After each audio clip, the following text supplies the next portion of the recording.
Hello Hindi medium academy में आप सभी का स्वागत है। मैं उम्मीद कर रहा हूं कि आपकी तैयारी काफ़ी अच्छी चल रही होगी। आज इस वीडियो में हम देखेंगे गणित कक्षा 9 की जो प्रश्नावली है 13.8, इसके प्रश्न 4, 5 और 6 का सॉल्यूशन। और इससे पहले की सभी वीडियोस की प्लेलिस्ट जो है वो आपको इस वीडियो के डिस्क्रिप्शन में मिलेगी, तो वहाँ से आप उनको देख सकते हैं। तो चलिए शुरुआत करते हैं प्रश्न संख्या 4 से। देखो, जो चौथा प्रश्न है इसको पहले समझ लेते हैं। इसमें बोला गया है चंद्रमा का व्यास पृथ्वी के व्यास का लगभग 1/4 है। चंद्रमा का आयतन पृथ्वी के आयतन की कौन सी भिन्न है। ठीक, तो इसको देखो कैसे करेंगे हम। सबसे पहले यहाँ पे चंद्रमा और पृथ्वी को एक गोला मान के चलना है आपको। ठीक है, तो यहाँ पे जो क्वेश्चन में दिया गया है ना कंडीशन, पहले उस पर ध्यान दो। यहाँ पे क्या बोला गया है, यहाँ पे बोला गया है चंद्रमा का व्यास जो है वो किसके बराबर है, वो बराबर है 1/4। किसके 1/4 के, पृथ्वी के व्यास के।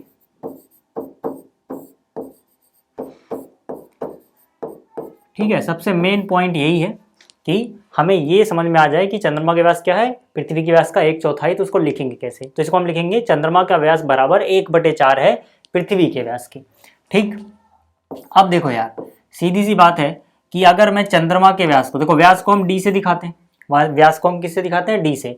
ठीक है, चंद्रमा का जो व्यास है उसे मैं डी एम लिख दे रहा हूँ। पहचान के लिए M4 क्या है यहाँ पे याद रखना, M4 है मून।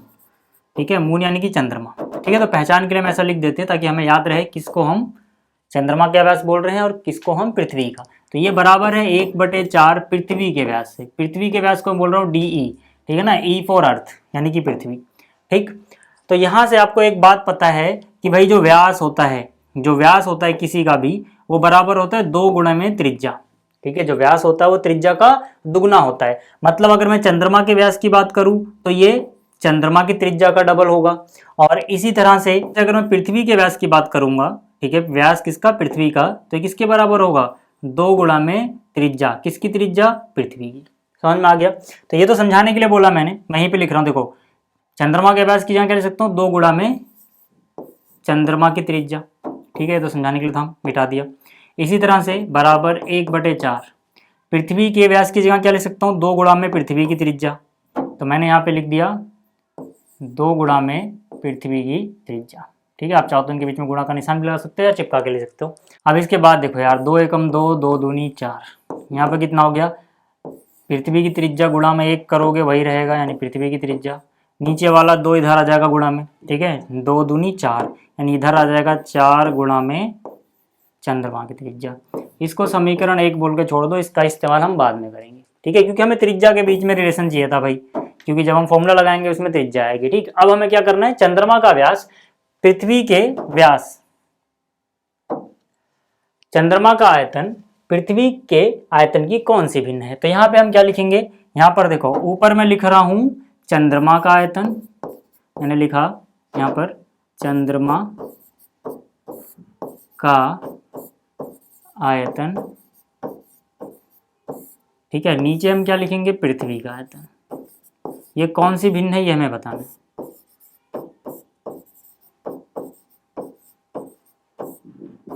ठीक है, तो यहां से देखो यार, चंद्रमा और पृथ्वी को हम एक पूरा गोला मान के चल रहे हैं, तो आपको पता होना चाहिए गोले का आयतन होता है 4/3 पाई r की घात 3। नीचे भी यही होगा 4/3 पाई r की घात 3। लेकिन क्योंकि ये चंद्रमा का आयतन है तो यहाँ पे त्रिज्या कौन सी आएगी, चंद्रमा वाली। और इसी तरह से यहाँ पर ये पृथ्वी का आयतन है तो त्रिज्या कौन सी आएगी, पृथ्वी वाली। यहाँ तक ठीक। चलिए, 4/3 से 4/3 गया, पाई से पाई गया, बराबर। यहाँ पे चंद्रमा का जो रेडियस है यानी कि त्रिज्या है उसे हम ऐसे ही रहने देंगे। नीचे क्या है देखो, पृथ्वी की त्रिज्या का घन। और पृथ्वी की जो त्रिज्या है वो सीधा सीधा 4 गुणा में चंद्रमा की त्रिज्या के बराबर है। तो पृथ्वी की जो त्रिज्या उसकी जगह मैंने लिख दिया 4 गुणा में चंद्रमा की त्रिज्या। क्योंकि इसका घन था तो यहाँ पे घन लगा दिया। मतलब मैंने सिर्फ क्या किया है, जहाँ पे RE था वहाँ पे RE ना लिख के मैंने RE के बराबर जो था वो लिख दिया। समझ में आ गई बात। चलो यहाँ से अब आगे देखें हम, तो यहाँ से हो जाएगा रेडियस ऑफ मून यानी कि चंद्रमा की त्रिज्या का घन। 4 का घन होता है 64, और यहाँ पे फिर से वही चंद्रमा की त्रिज्या का घन। तो ये दोनों तो एक जैसे हैं, कट गया एक बार पे, तो ऊपर बचा 1, नीचे बचा 64। यानी कि इनका जो आयतन की भिन्न जो होगी वो होगी 1/64। ठीक, तो ये हो गया इसका चौथा क्वेश्चन। अब बात करते हैं पांचवे की। अब देखो जो ये पांचवा प्रश्न है, ठीक है, इसमें सिंपल सा क्वेश्चन है। इसमें क्या बोला है, व्यास 10.5 वाले एक अर्धगोलाकार कटोरे में कितने लीटर दूध आ सकता है। मतलब यहाँ पर देखो एक अर्धगोलाकार कटोरा है, ठीक है, मान लेते हैं जो इसकी त्रिज्या है वो r है और जो इसका व्यास है, ठीक है, वो d है। तो यहाँ पर जो व्यास है यानी कि d वो हमें बताया गया है 10.5 सेंटीमीटर। इस कटोरे में कितने लीटर दूध आएगा ये हमें बताना है। देखो यार, अगर व्यास इतना है तो सीधी सी बात है जो त्रिज्या हो जाएगी वो इतनी की आधी हो जाएगी, यानी 10.5 बटे में 2 हो जाएगी। ठीक, अगर मैं यहाँ पे दशमलव हटा दूँ, ठीक है, सीधा सीधा, तो नीचे एक शून्य लग जाएगा, यानी कि 105 बटे में 20। हालांकि ये कट रहा है बट वो बाद में देखेंगे, ठीक है, बाद में काटते रहेंगे हम। पहले देखो यहाँ पर हमें कितने लीटर दूध पूछा है। अब लीटर मतलब इसके अंदर हम क्या आयतन निकालेंगे, है ना। तो यहाँ से जो आयतन होगा कटोरे का उतना ही दूध आएगा, ठीक है। आयतन को याद रखना, आप बोलते हैं V, ठीक। तो जो आयतन है वो क्या होता है, अर्धगोले का कितना होता है 2/3 पाई r का घन, ठीक। लेकिन ये जो आयतन आएगा ये अभी घन सेंटीमीटर में आएगा, क्योंकि यहाँ पे त्रिज्या सेंटीमीटर में है। फिर बाद में हम इसको लीटर में बदल लेंगे, वो एक अलग बात है, बट अभी जो निकाल रहे हैं वो घन सेंटीमीटर में। तो यहाँ पर देखो 2/3 पाई का मान रखा मैंने 22/7। देखो यार, इस चैप्टर में ना हमें दिमाग ज़्यादा नहीं लगाना होता, लेकिन कैलकुलेशन बहुत ज़्यादा करनी होती है, तो कैलकुलेशन में ही ज़्यादातर गलतियाँ होती हैं। देखो अब r की 3 है, यानी कि 105 की घात 3, तो 105/20 की घात 3, यानी इसको 3 बार लिख दोगे, 105/20 गुणा में 105/20 गुणा में 105/20, ठीक है। इतने घन सेंटीमीटर है, याद रखना। अब देखो यार, अब काटने में गलती मत करना। 15 सत्ते 105 होता है, तो यहाँ से 7 एकम 7, इसको काटोगे तो 15 बार पहाड़ा जाएगा, ठीक है। फिर 3 से काटोगे, 3 एकम 3, इसको काट दोगे, 3 पंजे 15 हो जाएगा। फिर यहाँ से देखो 5 एकम 5, 5 से काटोगे 4 बार, 5 चौक 20 हो जाएगा। 2 एकम 2, 2 से काटोगे 2 हो जाएगा। फिर यहाँ से 2 से काटोगे 11 हो जाएगा, है ना। काटने में ज़रा ध्यान रखना बस। अब देखो यार कितना बच रहा है, पहले वो देख लो। यहाँ बचा है 11, मैंने लिख दिया गुणा में। एक बात याद रखना यार, इसकी गुणा तो हम ट्रिक से कर सकते हैं, याद है ना, जिसके लास्ट में 5 हो, अगर उसी का वर्ग निकालना। देखो दोनों संख्या से मतलब 105 का वर्ग समझो, तो इसका ट्रिक क्या होता था कि भाई लास्ट में अगर 5 है तो सबसे पहले आप लिख दो, गुणा करके आएगा लास्ट में तो 25 आएगा।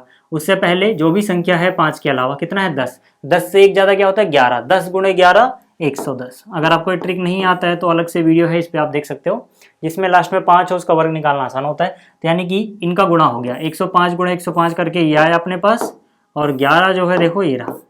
अच्छा नीचे क्या बचा है, नीचे बचा है 20 गुणा में 20, ठीक है, 20 गुणा में 20 यानी कितना हो जाएगा 400,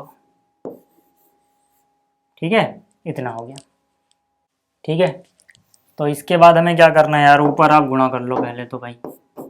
तो 11 का पाड़ा सीधा आता है यार, 11 गुणे 5 55 का 5 हासिल गया 5, 11 दूनी 22 और 5 27 का 7 हासिल गया 2, 11 इंटू में 0 0 हासिल 2 गया था, यहाँ लगा दो। फिर 11 एकम 11 का 1 हासिल है, 11 एकम 11 और 2 और 1 12, ठीक, डिवाइड बाई 400 है। अच्छा यार एक काम करो, यहाँ पे 400 को आप ऐसे भी तो ले सकते हो 4 गुणा में 100। अच्छा ऐसा मैं क्यों बोल रहा हूँ, ऐसा इसलिए बोल रहा हूँ 400 भाग देंगे, है ना, तो हमें ज़्यादा दिमाग लगाना पड़ेगा। इससे बढ़िया 4 से भाग दे दो, 2 अंक के पीछे फिर दशमलव लगा देना, 100 का काम हो जाएगा। तो 4 से भाग दे दो यार उसमें बस, ठीक है ना। किससे भाग दे लो, 4 से भाग दे लो इसको बस, ठीक है। कितना अपने पास 12, फिर 12, फिर 75, 4 से भाग देना है, 4 तियाँ 12, ठीक है, 0 हो गया। यहाँ पे 1 उतारा, 2 उतारा, 2 संख्या उतारी तो 0 बढ़ाना पड़ेगा, फिर से 4 तियाँ 12, फिर से ये 0 हो गया। फिर ये 7 उतारा, फिर 4 एकम 4, यहाँ बचा 3, फिर 5 उतारा, तो ये कितना हो गया, ठीक है। तो कितना हो गया 4 अट्ठे 32, फिर कितना बचा हुआ है 3, दशमलव लगाओगे 0 हो जाएगा, 4 सत्ते 28, कितना बचा 2.05, ठीक है, मतलब इतना आ जाएगा। देखो तो ये कितना आया, ध्यान से देखना मैं क्या करने वाला हूँ, कितना आया फिर देखो 30,318, ठीक है। फिर यहाँ पे है 7 5 और यहाँ पे है दशमलव, यहाँ पे क्या है दशमलव। लेकिन ये तो हमने सिर्फ 4 से भाग दिया था, नीचे क्या है, नीचे 100 भी तो है। इस 100 के बदले में क्या होगा, दशमलव खिसक के 2 अंक और पीछे आ जाएगा, यानी दशमलव यहाँ ना होके यहाँ हो जाएगा, 100 का भी काम हो गया। ठीक है, तो 303.1875 घन सेंटीमीटर, इतने घन सेंटीमीटर है। लेकिन अभी इसको हमें किस में बदलना है, इसको हमें लीटर में बदलना है। ठीक है, तो लीटर में कैसे बदलोगे यार, देखो हमें याद होना चाहिए, ठीक है, इसके लिए कन्वर्जन कि 1 घन सेंटीमीटर बराबर होता है 1/1000 लीटर। यानी कि अगर मुझे घन सेंटीमीटर में से लीटर में कन्वर्ट करना है तो मुझे 1000 से भाग देना पड़ेगा। तो इसका मतलब 1000 से इसको आप भाग दे दो अगर, यानी कि जो 303.1875 घन सेंटीमीटर है, ठीक है ना, इसको जैसे ही मैं 1000 से भाग दूंगा ये घन सेंटीमीटर से हट के क्या बन जाएगा, लीटर। अब 1000 से भाग दोगे तो 0.3 अंक और पीछे खिसक जाएगा, यानी यहाँ पे आ जाएगा। तो यानी कि ये हो जाएगा 0.303185 लीटर। ठीक है, अगर आप इसको राउंड ऑफ करना चाहते हो, सन्निकट मान निकालना चाहते हो तो 303 लीटर लिख सकते हो। इसको आप हटा दो, जो आप हटा रहे हो देखो इसके पहले का अंक 1 है, 8 की वजह से अगर 2 भी करोगे बढ़ा के तब भी वो 5 से छोटा रहेगा, नहीं इसको 0.303 लीटर ही लिखेंगे। ठीक, तो ये हो गया। अब चलते हैं आगे। आप देखो जो अगला प्रश्न है यानी प्रश्न संख्या 6, ये भी काफ़ी आसान है, लेकिन इसमें कैलकुलेशन फिर से बहुत ज़्यादा है यार। गोले वाले क्वेश्चन में कैलकुलेशन आपको ज़्यादा करनी होगी, चाहे वो अर्धगोला हो चाहे वो पूरा गोला हो। ठीक है, तो यहाँ पे क्या बोला गया, एक अर्धगोलाकार टंकी 1 सेंटीमीटर मोटी एक लोहे की चादर से बनी है। यदि इसकी आंतरिक त्रिज्या 1 मीटर है तो इस टंकी को बनाने में लगे लोहे का आयतन ज्ञात कीजिए। मतलब कोई टंकी है जो अर्धगोलाकार है, मतलब अर्धगोले के आकार की है। ठीक, तो हमने ऐसा बना लिया। अब ये मोटे लोहे की चादर से बनी है, मतलब इसकी कुछ मोटाई भी है। ठीक, इसकी कुछ मोटाई भी है, तो बना लेते हैं भाई। ठीक, अब यहाँ से देखो जो इसकी आंतरिक त्रिज्या है, जो इसकी आंतरिक त्रिज्या है उसको अगर मैं R1 बोलूँ, तो इन्होंने कहा है कि इसकी आंतरिक त्रिज्या 1 सेंटीमीटर है। तो आंतरिक त्रिज्या को मैंने फिगर में दिखा दिया कि R1 किसको बोल रहा हूँ मैं, तो यहाँ मैं डायरेक्ट लिख सकता हूँ ये है 1 मीटर। अच्छा, अगर मैं इसकी बाहरी त्रिज्या की बात करूं, यानी यहाँ से लेके पूरा ये, इसको मैंने बोल दिया R2, यानी जो बाहरी त्रिज्या है इसको मैंने R2 बोला। ये कितनी होगी, क्योंकि इसकी जरूरत हमें पड़ेगी। तो ये हम कैसे निकालेंगे, बाहरी त्रिज्या कैसे निकालोगे, ये जो मोटाई है इसकी, है ना, इन्होंने कहा था कि जो ये मोटाई है इसकी हर तरफ से, चाहे आप कहीं से भी देखो, ये 1 सेंटीमीटर है। ये कितनी है, 1 सेंटीमीटर, यानी कि सिर्फ इतना भाग अगर मैं दिखाऊँ, चाहे इधर से देखो चाहे इधर से देखो, तो ये कितना होगा, 1 सेंटीमीटर।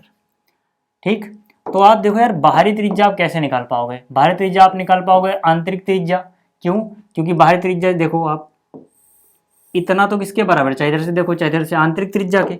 इस आंतरिक त्रिज्या में ये मोटाई और जुड़ेगी, तभी बाहरी त्रिज्या आएगी भाई। ठीक है ना, क्योंकि बाहरी त्रिज्या उतनी ही बड़ी होगी छोटी वाली त्रिज्या से जितनी ये मोटाई है। तो आंतरिक त्रिज्या अंदर वाली है 1 मीटर और बाहर वाली है 1 सेंटीमीटर।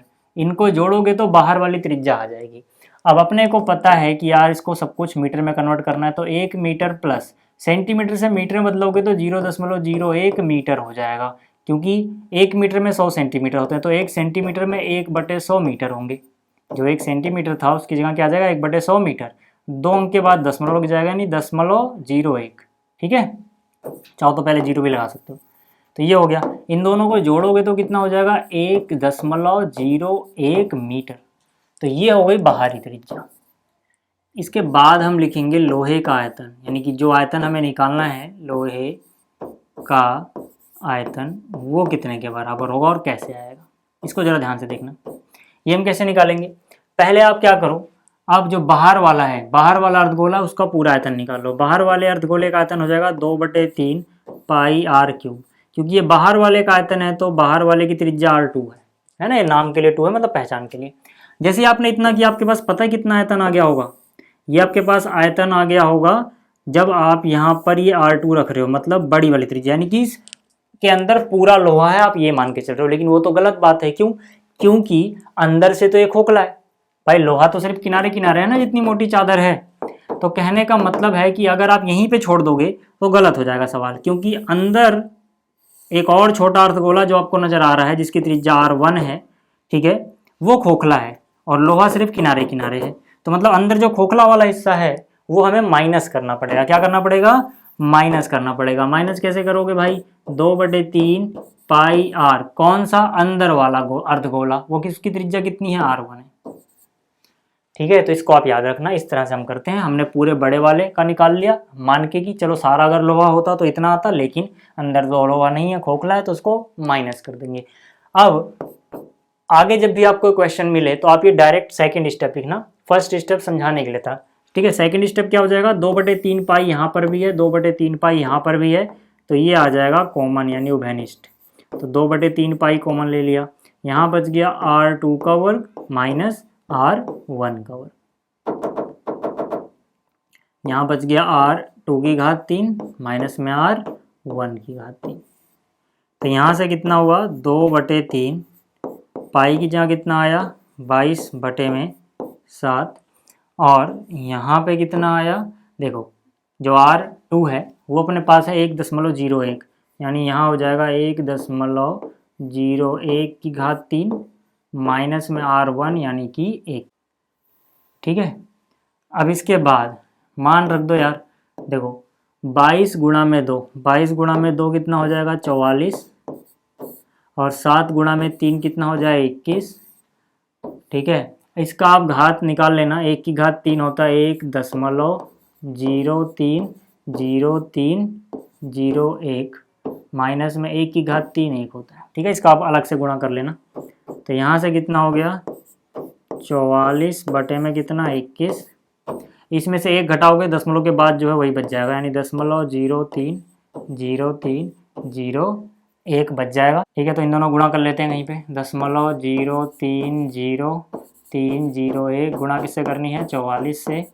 तो चलो 4 एकम 4, 4 0 0, 4 3 12 का 2 हासिल 1, और 4 3 12 का 2 हासिल फिर से 1। ठीक है, तो 4 एकम 4, 4 0 0, फिर 4 3 12 का 2 हासिल 1, फिर 0 1 हो जाएगा, 4 3 12 ही हो जाएगा। ठीक है, फिर से यहाँ से हो गया 4 4 2 3 3 3 1। ठीक है, तो यहाँ से 13 33 24 4। ठीक है, 13 33 24 4। कितने अंक के बाद दशमलव है? 2 5 और 1 6, 6 अंक के बाद दशमलव है। तो 1 2 3 4 5 6, यानी कि 1 दशमलव कुछ आ रहा है यहाँ पे, बटे में 21 बचा हुआ है। 21 से हमें इसको भाग और देना है। ठीक है, तो यार 21 से कहीं भी भाग दे दो रफ में।